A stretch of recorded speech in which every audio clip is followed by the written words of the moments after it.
আকাশযান যখন চলমান অবস্থায় থাকে তখন প্রতিটি মুহূর্ত কাটাতে হয় সচেতনভাবে। তবুও কখনো দুর্ঘটনা ঘটতে পারে, বিমানে গোলযোগ দেখা দিতে পারে কিংবা আগুন লেগে যেতে পারে। এমন পরিস্থিতিতে শূন্য অবস্থানে একজন পাইলট কিভাবে নিজেকে বাঁচানোর চেষ্টা করেন?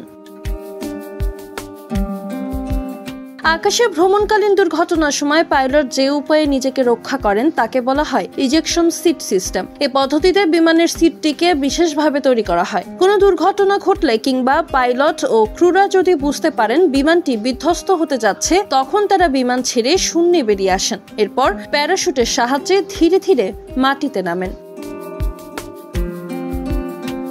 হয়তো ভাবছেন বিমান ছেড়ে লাফ কি করে দেয়? আসলে বিমান ছেড়ে বেরিয়ে আসার জন্য তাদের লাফ দিতে হয় না। যুদ্ধ বিমানের পাইলট ও ক্রুদের সিটগুলো এই ব্যবস্থার জন্য উপযোগী করেই তৈরি করা হয়। বিপদ দেখলে তারা সিটের পাশে থাকা ইজেকশন হ্যান্ডেলে টান দেন। এতে প্রথমে বিমানের ছাদের অংশটি উড়ে যায়। এরপর চেয়ারটি পাইলট বা ক্রুকে নিয়ে ছিটকে বের হয়ে যায় বিমান থেকে।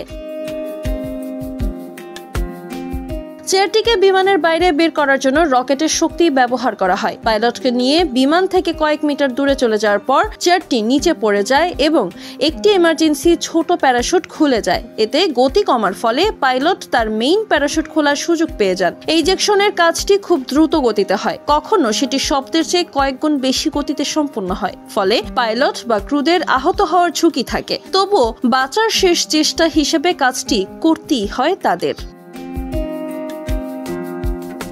2019 সালে পাকিস্তানে হামলা চালাতে গিয়ে বিমান ধ্বংস হলেও ভারতীয় পাইলট অভিনন্দন এই পদ্ধতি ব্যবহার করে রক্ষা পেয়েছিলেন। তবে এই সিস্টেম কেবল যুদ্ধ বিমান, ফাইটার, বোম্বার বা অ্যাটাক এয়ারক্রাফটেই থাকে। যাত্রীবাহী বিমানের পাইলটদের জন্য এমন সিস্টেম নেই। তারা চাইলেও যাত্রীদের দুর্ঘটনার মাঝে রেখে ঝাঁপ দিতে পারেন না। মারিয়া মায়া, নবীন নিউজ, ঢাকা।